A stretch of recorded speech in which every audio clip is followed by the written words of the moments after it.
Makapanood to ng mga may basher tayo isa lang. Isa. Yan mga kapisto na bibidyo natin itong 481 engine.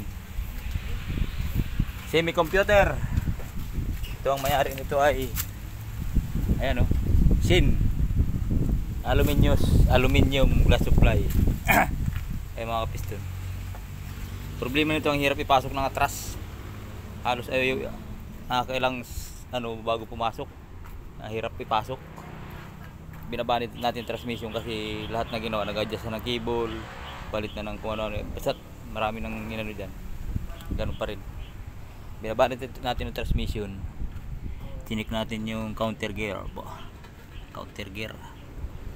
Okay naman ang counter gear. Dilinisin na natin yan. Dito tayo sa laman loob. Ayan. Ito yung napansin natin mga kapiston. Ito yung sa atras niya eh. Synchronizer ng atras. Wala nang mga guide and synchronizer. Wala na. Dapat ganito yung katilos. Ganito. So wala na siyang nag-guide para pumasok atras. Kaya papalitan natin to. Saka yung may mga counting tama, papalitan natin para hindi na lumala. Ganito. Yan, may tama na to yan. Palit na yan. Saka ito tercera. Checkin natin kung may tama. Palit na din yan. Tsaka itong gear, napaka-importante. Kasi bingaw. Bingaw isang gear. Napalitan natin. Tsaka ito, papalitan natin to. Yan. Ito may crack na to. Ayun o. Ito okay pa ito. Na-check na natin yan. Na-check na din natin to. Okay na to. Ito synchronizer na to. Na-check na din natin. Ito.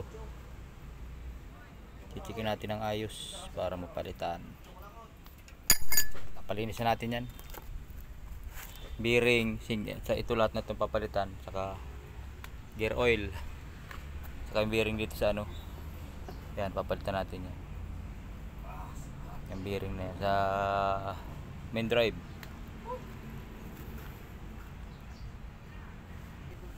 Dito sa ano pa eh, maganda pa ang bearing ng ano, release bearing. Ayan yun lang mga kapiston. Kaya ayaw pumasok sa atras, kailangan patay ng makina bago ipasok sa atras. Synchronizer yan. Wala na, sira na. Wala nang guide, pud na. Kapalitan na natin yan. Saka yung tersira nasabit, palit na din yun. Yan yun lang mga kapiston. Sira lang natin yung 481 na napakahirap i-cambio. Yan o, ganda ng makina. 481 engine. Yan, tanggal ng transmission dito yan.